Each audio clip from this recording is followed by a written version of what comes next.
What was your turning point with ketamine? My turning point. My turning point for me, I would say, was probably when I was 25, when I moved back from Leeds, where I went to do my uni course. When I moved back from Leeds, I'd just broken up with my boyfriend at the time, and I was with him for 7 years. We had a very, very toxic relationship, especially near the end, and it got quite abusive. My mum actually came to Leeds to get me at the end, and yeah, it was really like, it wasn't the greatest, but our relationship kind of was dependent on the drug scene and the party scene and everything like that. He was massively into coke, and I was definitely doing ket a lot more and smoking weed. Like, I loved the downers, and I remember coming back, and when I came back, it was like I felt like I had to like restart my whole life again, because all my friends were in Leeds still, and I'd left quite a big group of friends in Manchester for that period of time. So when I came back, I was pretty much a shell of a person, because of this relationship. And the drug ketamine was huge in Manchester, and it was actually before I went to uni. I'd started ketamine, like ket came onto the scene before I went to uni, so that was probably about 18, 19.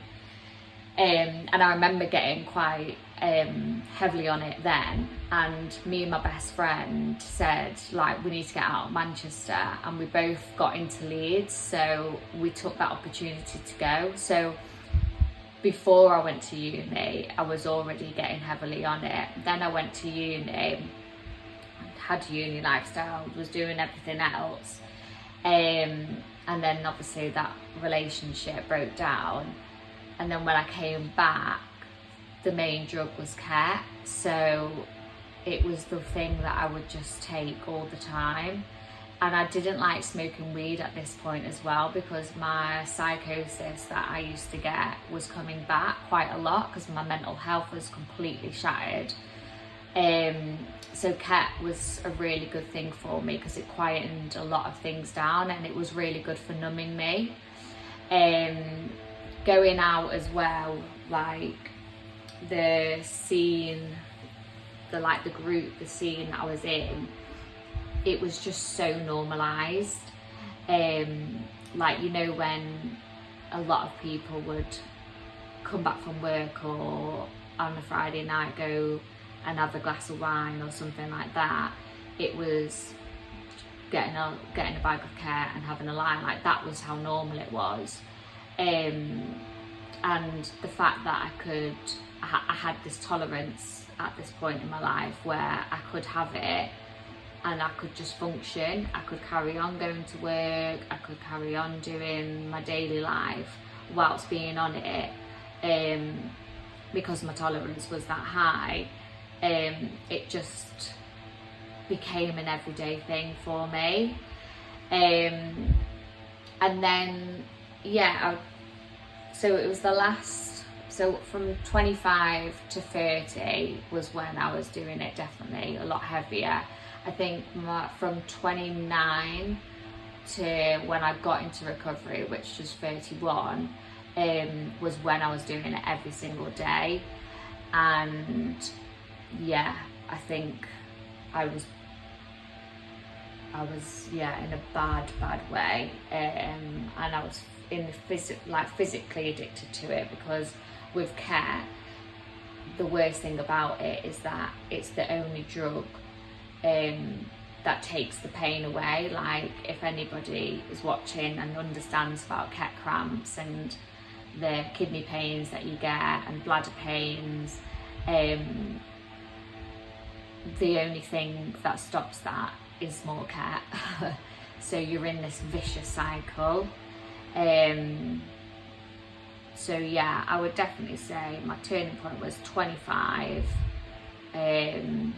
but then it got progressively worse when I was probably about 28. But from 25 to 28 I was doing it 25 to 28, I was doing it every single weekend without fail. And it definitely started creeping into like the Thursdays, the Wednesdays of my week after work, especially after work, because I worked in recruitment and my targets were getting higher, and I just had to put on this like persona that everything was going okay, and I knew everything wasn't okay because I was getting more in debt. I was trying to continue making these friendships as well, because I'd been in Leeds for so long. I was really like making sure I was out all the time and in this scene, because for me, like, this whole social circle was really important for me.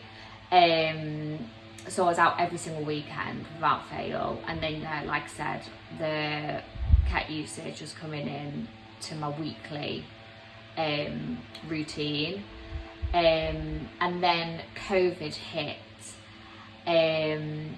Now when COVID hit, that was another massive turning point for me, because I was made redundant, and the one thing that stopped me from using every hour of the day was work. And when I had that taken away from me, it was like I was left with just me, and I at this point could not handle being with me and sitting with me.